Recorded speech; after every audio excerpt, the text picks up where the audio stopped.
Ladies and gentlemen, Alex and Ben, on behalf of my wife Nettie, myself, and Pete's parents, Andy and Sylvia, I would like to start by giving a warm welcome to all the relatives and friends who have joined us today to celebrate Emma and Pete's wedding.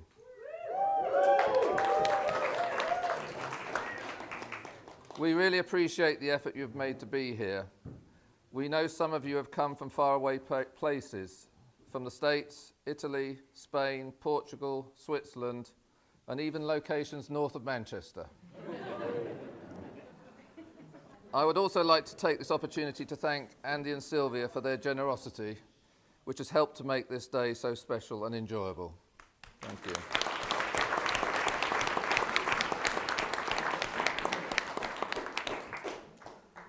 Today we are the proudest parents in the world. Seeing Emma looking so happy and radiant is a wonderful feeling. Emma entered this world on the 11th of April 1983 in a rather spectacular and very smelly way. I won't go into details as you've just eaten. No. We should have known then that Emma would always make her presence felt. She was born at the hospital in Watford, overlooking Vicarage Road, a fact that's always irritated her brother Daniel. She was a very happy little girl, no more so than when sitting on her potty and singing or reading a book. Maybe she still enjoys doing this. You'll have to ask Pete.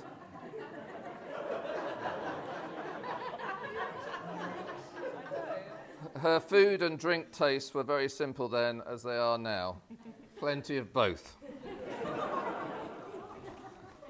At 4 years old, we moved to Drayton Parslow, where we met many of our best friends. Emma went to primary school in the village and then on to Akeley Wood, where she stayed until she finished her schooling. She was a happy and popular student, although she didn't always excel in the classroom. At one of her parents' evenings, her English and Latin teacher, Mr. Smith, told us that Emma was a lovely pupil, but she had absolutely no idea what was going on in the Latin lesson. From Akeley, Emma travelled for a year and then went to Loughborough University and surprised us all by getting a degree.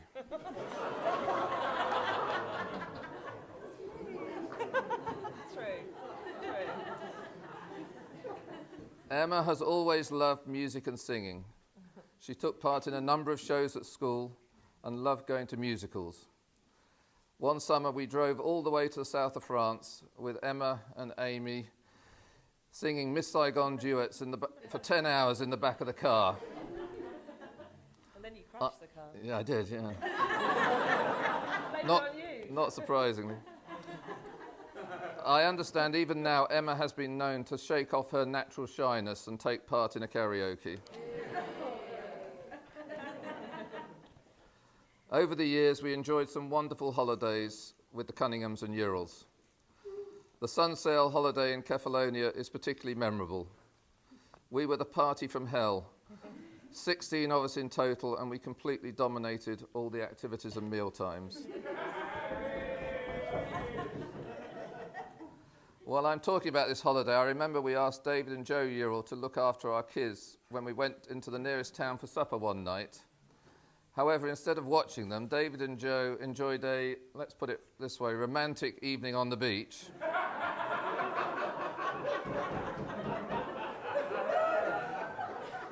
While our children had free access to the bar, spearheaded, no doubt, by Emma. It got very messy.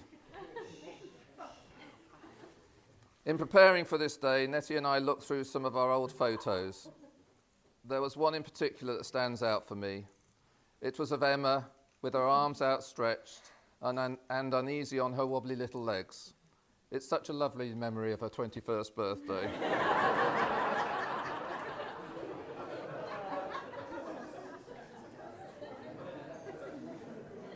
Seriously though, Emma is a wonderful daughter. She is an amazingly kind, caring and sensitive person.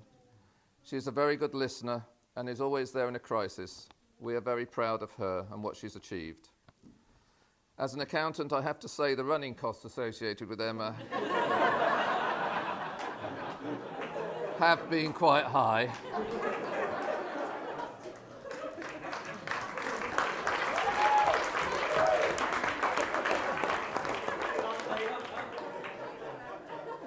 And I have had to write off a few bad debts. So she comes debt-free, Pete. But having Emma in our lives and our happiness today are priceless. So I come to Pete. Basically, everyone loves Pete.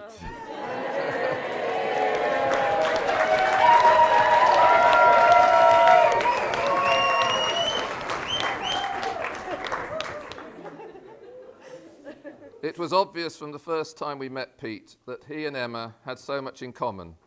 Calm, non-judgmental, tolerant, laid back. I could go on. But seriously, apart from the obvious love they have for each other, they have the same, although slightly odd, sense of humour. And they also have the same, although very odd, dance moves, which I'm sure you'll see later. Now that Pete has passed the main test, he's become a fully fledged Watford supporter. It's great to welcome him into the family. We couldn't be happier, as he's a really lovely person, and I know he makes Emma very happy. I remember Pete wanted to propose to Emma in Portugal, and he tried to call me a few times from there to ask my permission. Emma had given him enough hints, so I don't know why he didn't do it before they went. However, whenever he phoned, I was with Nettie, and he quickly changed the subject to asking about how to switch the jacuzzi on. After the third call, I thought surely he can follow simple instructions. Anyway, he eventually caught me alone, and of course, I agreed without hesitation. So finally, I understand it's customary to offer Pete a few words of advice from someone who lived with Emma for many years. So, Pete, firstly, Emma hates surprises. She'll spend hours, if necessary, searching for those hidden presents. I'm afraid she also has the Willy scheduling gene, which means everything has to be planned and nothing left to chance. And thirdly, she prefers the good life and is not keen on roughing it. Therefore, Pete, my main piece of advice is don't take her on a surprise mystery tour in a camper van.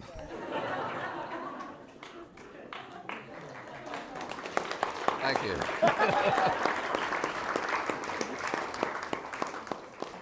Anyway, my last duty before handing over to Pete is to propose a toast to our daughter and new son-in-law, and for you to join me in wishing them every happiness in their future together. So I would ask you to stand and raise your glasses to the bride and groom. Bride and groom. Cheers, cheers, cheers, cheers, cheers. All on. Thank you.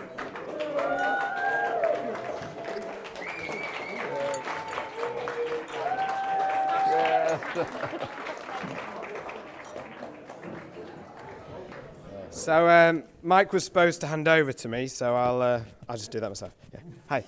Hi. Okay. Thanks, Mike, for those kind words and the introduction and making it a hard act to follow. Big Mike Willie, everyone. Woo!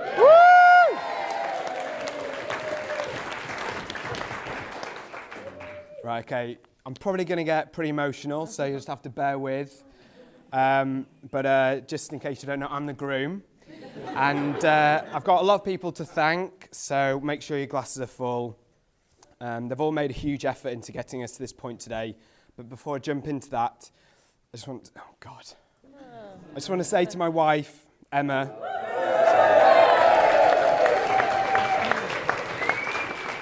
you look so gorgeous today, and by saying I do, you've made me the happiest man boy alive. You've put so much time and effort into planning our wedding, and it's all been worth it. Everything looks amazing, including you.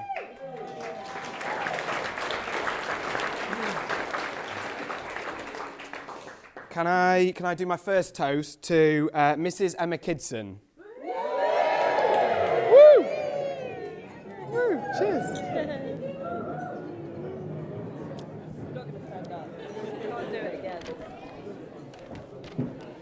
Emma and I had very similar upbringings, and this is just one of the many reasons why we're so suited. We're both from very supportive parents who cannot do enough for us.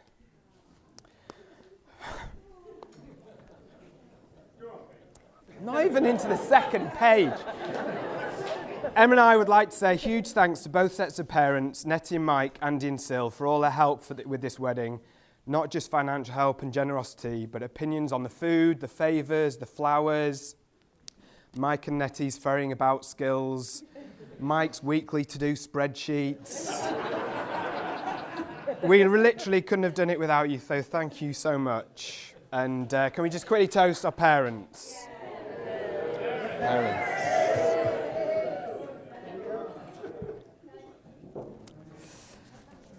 Mike and Nettie should actually start a wedding planning business.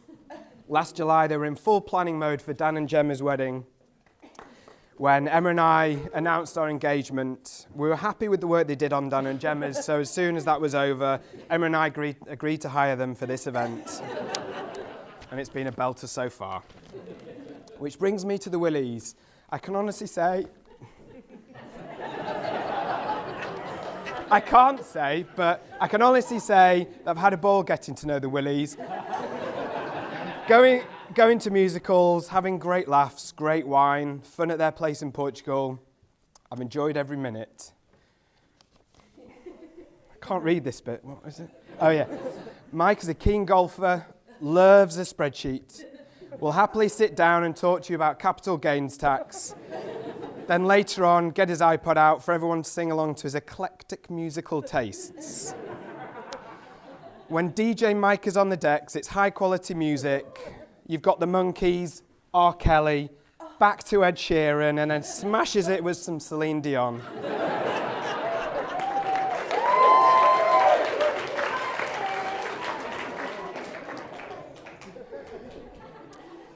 Nettie is amazing. There's more. So loving, bloody hilarious, caring, has an incredibly infectious laugh and cooks a mean roast, to list just a few of her many great characteristics. Last Christmas, I was given a big boy plate. This is something in the Willie household that you get if you're a man.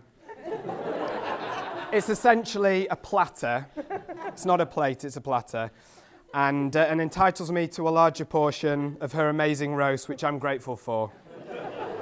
It's a lot of pressure to finish, but I'll always try to rise to the challenge.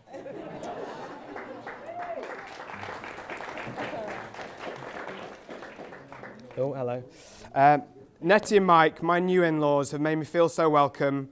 I know that Emma can't thank you enough for all the help and support you've given her throughout her life, pretty much daily. And we both appreciate and support the generosity you've given us as a couple. I promise to look after your daughter and cherish her as you do. Can I toast Mike and Nettie?